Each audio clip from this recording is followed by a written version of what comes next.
એક પતિ પત્ની રહેતા હતા. એક દિવસ મહેમાન આવ્યા છે બપોરે, એટલે સરસ મજાની રોટલી શાક ને દાળ ભાત ને ભજીયા ને મિષ્ટાન ફરસાણ ને બધું જમાડ્યું. પછી પતિદેવ કે અમે અત્યારે બહાર જઈએ છીએ, સાંજે પાછા આવશું, પણ તું કંઈક રસોઈ બનાવી રાખજે. એલા પત્ની કે કાંઈ વાંધો નહીં, તમે તમારે જઈ આવો, પણ હું બનાવી રાખું તમારી હાટું? એટલે પતિ કે જે તને સારું લાગે બનાવજે ને. એમ નહીં, તમે આજે કયો એ બનાવું સરસ મજાનું. એ ભાઈ તું માથાકૂટ ખોટી કરીમાં, તને જે સારું લાગે એ બનાવી રાખજે, તને જે આવડતું એ બનાવજે બસ. અરે તમારાથી કહેવાય જ કેમ કેમ જે આવડતું હોય, અમને બૈરાને બધું આવડતું જ હોય, તમે કયો એ બનાવી રાખો. એટલે આને એમ થયું આને માથાકૂટ ક્યાં કરવી, એક કામ કર તું ખાટિયા ઢોકળા બનાવી રાખજે, સાથે ચટણી હશે, છાશ હશે, પાપડ હશે, એટલે બીજી કઈ હવે જરૂર નહીં પડે. આ કે કાંઈ વાંધો નહીં, પણ જોજે હો આવડે છે ને. અરે આવડે જ ને, આ તો હું લગ્નના 10 વર્ષ થયા કોઈ દી જમાડ્યા નથી ને ખાટિયા ઢોકળા, એટલે પૂછ્યું. એટલે ખવડાવવાનું હોય એટલે ન આવડતું એવું થોડું હોય, આવડતા જ હોય. તમે જાઓ તમ તારે સાંજે આવશો એટલે તૈયાર હશે ઢોકળા. આ ભાઈ ગયા મહેમાનોને લઈને. હકીકતમાં આને ઢોકળા આવડતા નહોતા, પણ અહંકારનું પૂતળું, કોઈ રીતે કહેવાય તો નહીં ભાઈ મને આવડતું નથી એમ. અને આગળ બીજા કોકને કહે તો ભાઈ શીખવાડે ભાઈ આવી રીતે ઢોકળા બને, પણ અહંકારનું પૂતળું. એટલે થયું કે ઢોકળા બાજુવાળી બેનપણીને પૂછી આવું. એટલે એની ઘરે ગયા, ઓલે કીધું આવો આવો શાંતાબેન આવો બેહો, જા પાણી પાયા. પછી કે કેમ આવવાનું છું બોલો ને. ઘડીક પછી ધીરે ધીરે બધી વાતો શરૂ કરી, જમવાની વાતો કરીને પછી ઢોકળાની વાતો શરૂ કરી. તો કે જો બેન, કેટલાય દિવસથી આપણે મેળા નહોતા, મને એમ થયું ઘડીક જઈએ કંઈક નાની મોટી વાત થાય. ઢોકળા તો આપણે બધા બનાવતા જ હોય, તમારી ઘરે બનતા હોય, મારી ઘરે બનતા હોય, તમે તમારી રીતે બનાવતા હોય, હું મારી રીતે બનાવતી હોય, પણ તમે જો આજે કયો ઢોકળા તમે કઈ રીતે બનાવો છો, તો આજે હું ટ્રાય મારું.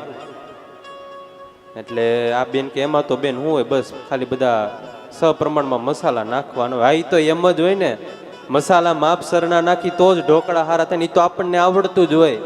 પણ આ તો હું આપણે કેટલાય દિવસથી મેળા નથી, અકડી બગડી વાતો થાય, આપણે ઘડીક સમય જાય. તો તમે કયો આમ થોડુંક આપણે નિરાયતે કયો કાંઈ ઉતાવળ નથી. તો કે બેસ બીજું તો બેન એમાં કાંઈ ન હોય, બસ લોટ લેવાનો હોય, તમે ચણાની દાળનો લોટ લ્યો, ચોખાનો લોટ લ્યો, થોડો કરકરો. આ એ તો કરકરો જ રાખવો પડે ને, ઝીણો રાખી તો ઢોકળા ચીકણા થાય, તો આપણને ખબર જ હોય, આવડતું જ હોય. આ તો તમને ખાલી પૂછતી જાઓ, એ તો શરૂ જ રાખ્યા હારે ને હારે, આપણને આવડતું જ હોય, આપણે આવડતું જ હોય.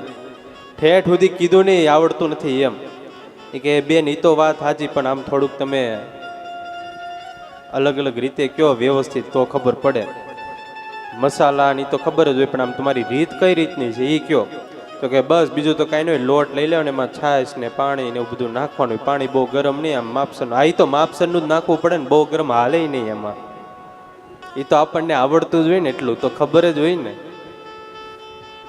બસ પણ બીજું તો કાંઈ ન હોય, બસ આટલા સપ્રમાણમાં મસાલા ને પાણી, થોડીક મેથીના દાણા નાખી એટલે સ્વાદ હાર. આ તો મેથીના દાણા નખાય ને, રાઈ થોડી કાંઈ એમાં નાખવા જવાય, એ તો આવડતું જ હોય ને આપણને.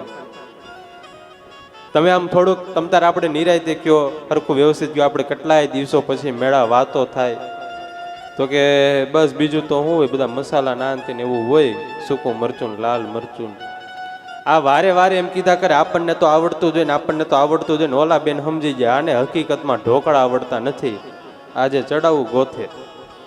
તો કે જો બેન, પેલા લોટ લેવાનો, એમાં પછી પાણી છાશ ની બધું નાખી દેવાનું, સૂકું મરચું લીલું મરચું મીઠું એ બધું નાખવાનું, થોડુંક તેલ નાખવાનું, મેથીને થોડાક દાણા નાખવાના, અને પછી ઢોકળાને ઢાંકીને મૂકી દેવાના.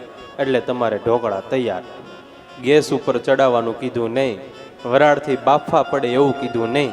અને આને તો આવડતા નહોતા, કાંઈ ઘા ઉતાવળે ઘરે આવ્યા ને ઓલી ભેણી આગળ ખાંડનું તગારું તૈયાર કરે ને એમ તપેલું ભરીને ઢોકળા તૈયાર કર્યા, અને પ્લેટફોર્મ ઉપર મૂક્યા. સાંજે પતિદેવ આવે ઘરે ત્યાં ઢોકળા તૈયાર હશે.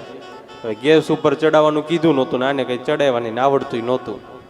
સાંજે પતિદેવને બધા મહેમાનો ઘરે આવ્યા, હાથ પગ ધોયા, થાળીઓ મુકાણી, તાસળીઓ મુકાણી, પ્યાલા મુકાણા ને બધા બેઠા. અને બેન પીરસવા આવ્યા, તપેલીમાં ઢોકળા ભર્યા અને ડોયો લઈને લાઈવ ઢોકળા તો હોય પણ આજે પ્રવાહી ઢોકળા પીરસવા એવા બેન. બધાને તાહળીમાં ઢોકળા પીરસે. પતિદેવને કે આ શું વળી નવું હશે ભાઈ, નવા પ્રકારની કંઈક ઢોકળાની ચટણી એવી છે. ઢોકળા તો હમણાં વાહે વાહે આવશે રસોડામાંથી. ઢોકળાની પીરસ્યા, પછી બધાને પાણી પીરસું, છાશના અંદર બધું આપ્યું, અને પછી દરવાજે ઊભા ધીમેથી કે લ્યો ઢોકળા ચલાવો. એ કે પતિદેવ કે ઢોકળા ક્યાંય કે એ કે જો આ તાહળીમાં ભેરાય ઈ ઢોકળા. એ કે અને પતિદેવે કર્યો તાહળીનો ઘા. નો આવડતા હોય તો ના પાડતા હોય કે ઢોકળા નથી આવડતા એમ. પણ અહંકારનું પૂતળું ઠેઠ સુધી મૂકાણું નહીં કે આપણને ઢોકળા આવડતા નથી. ત્યારે આવો અહંકાર એ વિચિત્ર છે.